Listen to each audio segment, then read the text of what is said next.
Hello mga katropa, welcome sa aking channel. Ang ituturo ko sa inyo mga katropa ay paano magkabit ng two-way alarm. Itong video tutorial ko ay pwede siya sa TMX 155, XRM 110, Wave 100 at bonus 110. Iisa lang yan guys, iisa lang yan mga tropa. Iisa lang yung color coding nila. So, bago natin simulan mga tropa, huwag nyo kalimutang mag-subscribe sa akin channel para updated kayo sa mga bagong video tutorial na ituturo ko sa inyo. Kung meron din kayong gustong ipagawa sa akin na wiring para magagawan ko ng video tutorial, i-comment nyo lang sa comment section, tsaka sisikapin kong gawa ng video para sa inyo. Okay mga katropa. So ngayon, bago natin simulan kung i-install yung alarm, napaka-importante sa wiring mga tropa is alam nyo yung mga kulay. Alam nyo yung ibig sabihin ng kulay. Kasi pag hindi nyo alam ibig sabihin ng kulay, mausukan kayo o magkakamali kayo ng kabit. So, kaya bago tayo magsimula, iisa-isay muna natin kung para saan ba itong mga kulay na to. Kasi pag mas madali ka mag-wiring kung alam yung mga kulay eh. So, isa-isa natin mga tropa. Itong kulay black ay ground. Negative. Okay? Yung black is ground na mga tropa. Black is ground. Next na kulay ay red. So, alam niyo man siguro kung anong red. Positive. Okay? Sunod na kulay ay itong dalawang dilaw.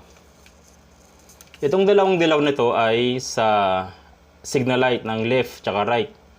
Kung hindi naman talking alam yung ilakakabit nyo, kahit saan yan magbaliktaran walang problema. Pero kung talking alarm, pag yung nag-left kayo at right yung sinasabi ng talking, pag-swap nyo na lang yung dalawa. Okay? So, yung dalawang kulay ng dilaw is signal light. Okay? Sunod ay yung blue. Yung blue na kulay ay starter. Electric starter niya sa electric motor. Sa starter relay. Okay? Itong dalawan to ay kill switch. Kill switch siya para in case na sinira yung susian nyo o nakuha yung susi nyo at napaandar, pwede nyo siyang mapatay kahit nakasusi. So ito kill switch to. Itong dalawang to sa video na nagagawin natin ay magagamit natin ngayon siya. Kasi yung mga binanggit kong mga motor, yung TMX 155, XRM 110, Wave 100, Bonus 110 is primary type sila. So pag primary type, pag nagkakabit ka ng alarm at primary type yung alarm ay yung motor na kakabitan mo, kailangan mong gamitin yung dalawang to. Ito ang napaka-importante sa alarm. Kasi pag hindi mo na ikabit to, hindi mo rin mapapatay yung motor pag nakasusi. Okay? Pero pag battery operated, ito lang. Gray lang. So ngayon, hindi ko muna siya sasabihin sa inyo kasi dito muna sa dinedemo ko motor. Okay? So, pag kinabit mo siya, okay? Pag kinabit mo siya, ito, ilalagay mo siya sa signal light. Itong dalawang dilaw, no? Signal light siya yung dalawang dilaw. So, yung TMX 155, XRM 110, Wave 100 at bonus, iisa lang ang kulay niyan. So, ilalagay mo to, kahit magbaliktaran sila, tropa, ilalagay mo to sa kulay orange, solid orange, tsaka light blue. Okay? Orange tsaka light blue. Okay? I-tap mo siya sa orange tsaka light blue. Kasi yung signal light ng left and right ng nabanggit kong mga motor ay orange tsaka light blue. Iisa lang yung mga kulay ng mga yan. Okay? Okay. Pag na kabit mo ng dilaw, next mong gagawin ay ito namang kulay orange. Yung kulay orange, ito yung dadaan sa ignition to. O kung hindi man, hanapin yung solid black sa inyong sa inyong motor, solid black, itap nyo tong kulay orange sa solid black. Gaya na nakikita nyo sa picture. Diyan yung itap. Okay? Sa solid black. Okay? Pagkatapos, itong dalawang to, gaya ng sinabi ko kanina, kill switch to. Napaka-importante niya itong dalawang to. Kung nakikita nyo dyan sa picture, hinati ko siya eh. Pinutol ko yan. Pinutol ko yung black na mayroong stripe lining na white. Puputulin mo siya. So, hindi na importante kung sino yung orange dyan. Kahit magbaliktaran dyan, ay kung anong pink, kung anong gray dyan. Kahit magbaliktaran na yan. Basta ikabit, putulin mo siya, tapos tig-isa mo ikabit dyan. Nakikita nyo sa black na may stripe na white.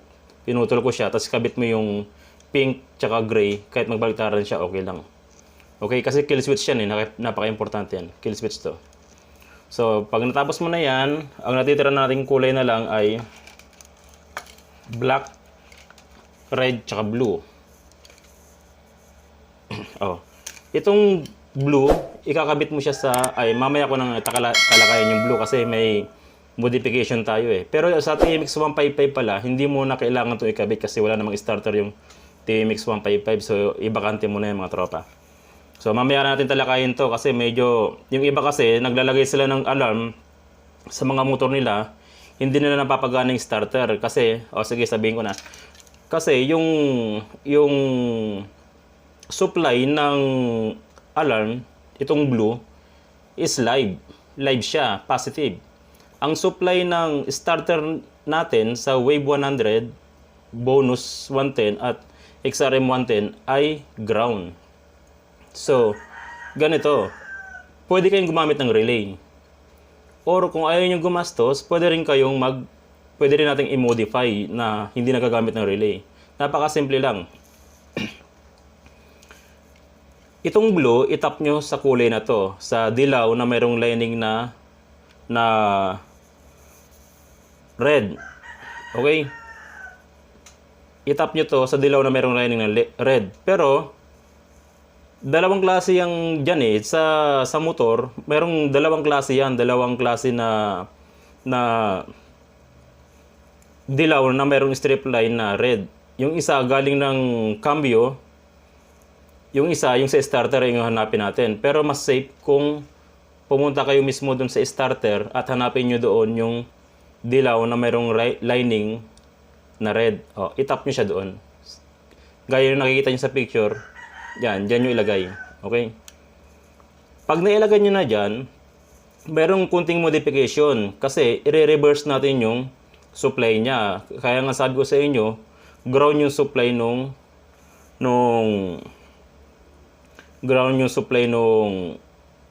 motor. So, sa relay,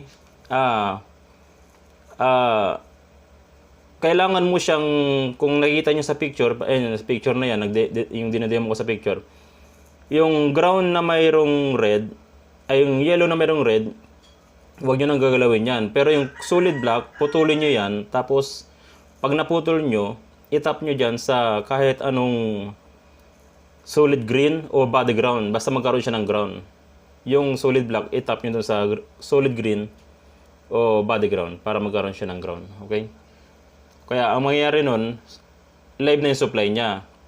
Ngayon, doon naman sa starter, doon sa button nyo, sa starter button, kung makikita nyo doon, pag tatanggalin nyo yung pinaka-starter ng motor nyo, yung button, makikita nyo doon sa socket ng starter, merong doong yellow na mayroong lining na red, tapos solid green. Yung solid green, i-cut nyo rin yun. I-cut nyo rin yung green na yun. So, from switch, yung pagkakat nyo ng green, di ba? Yung switch na naiwan dun yung wire na naiwan dun sa switch, dugtungan nyo yun, itap nyo naman siya sa solid black. Gaya na nakita nyo sa picture, dyan yung itap. Para yung supply ng switch nyo is maging live. Okay? Huwag kayong magkakamali na yung pagkat nyo dun sa switch, tapos yung pagkuhaanan nyo doon sa harness. Dapat mula doon sa switch, yung pinagputulan nyo mula sa switch, doon kayo magdugtong huwag doon sa harness. Kasi ground pa rin yun. Okay? Pag naiano nyo na yon, i-tap nyo dito sa ganitong wire, solid black. Ito nakikita nyo sa picture. So yun, magagana ni starter nyo doon. Kasi pag hindi nyo ginawa yun, hindi gagana yung starter. Hindi siya mag-i-start. Iilaw lang yung mga dashboard nyo, pero hindi mag-i-start, magtataka kayo. Kasi nga, ang supply niya, ground. Ang supply ng blue na to is positive. Okay? Kaya kailangan, gagawin natin yung modification na yan para mag-start siya na hindi ka nagagastos ng relay. Okay? Kung hindi nyo pa magets, gagawa ko ng isa pang video para yung actual. Kasi sa ngayon kasi, wala pang nagpagawa eh. Nung nakarang araw may nagpagawa pero hindi ko naman na-videohan. So, kung mayroon man magpapagawa sa akin, i-actual ko na lang sa bahay. Okay? So, ito, next, ang pula at red. Alam niyo naman, positive, pula, negative, ang black. Okay? Yan, ganoon na napakadali mag-install ng alarm. Napaka-importante matutunan natin kung ano ang kulay bago tayo mag-wiring. Kung anong purpose ng bawat kulay. Yung iba kasi nasusunugan, katulad ng iba. May pumunta sa akin, yung kill switch inilagay sa ignition coil. So, hindi pwede yun. Okay? Yung iba inilagay may nakitang kulay orange, inilagay sa orange. Hindi rin pwede yun. Kasi may mga may mga kulay to. Yun yung mga dapat mong malaman, yung mga kulay na to, okay? Bago mag-wiring. Napaka-importante sa wiring yung kulay eh. Para hindi mo mahulaan yung gawa. So, ayun. So, dito sa kanyang remote, dalawang klaseng remote siya. Ito yung nagba-vibrate, ito yung hindi. Ito yung soft touch, kumbaga madali siyang pindutin. Ito yung medyo matigas pinutin, pero ito yung nagba-vibrate. Na halimbawa, yung motor mo, andun sa kabilang side na hindi mo nakikita at may gumagalaw, magba-vibrate siya. Malalaman mo kung may gumagalaw sa motor mo. So, ito siya. Pag pinindot mo to ng 2 beses, mag-i-start yung motor. 2 beses dito. So, pag gusto mo nang patayin yung motor, long press mo lang, long press para mamatay yung motor. Okay? Ito naman, parking. So, pag tuwing iiwan mo yung motor, i-parking mo para hindi nila mapaandar. Kung sakali, kahit sira yung susi, hindi nila mapaandar. O kaya, kung hindi mo man i-parking at nakita mo na pinaandar nila yung motor mo, pinutin mo na dito para hindi na makatakbo, hindi na mapaandar. So, yung parking, dalawang klase siya. May bulgar, yung maingay. Mayroon namang silent. So, kung 5 pindot mo dyan, magsa-silent siya. Magba-vibrate lang siya, pero hindi pa rin mapapaandar yung motor. Okay, ganun lang. Napaka-simple, napakadali. Basta alam mo yung kulay ng wire. Okay? Pero itong video na to, inuulit ko, para lamang sa TMX 155, XRM 110, Wave 100, bonus 110. Meron ding Rusi. Sa Rusi napakadali. Pwede rin pala sa mga Rusing motor sa Rusi. Napakadali.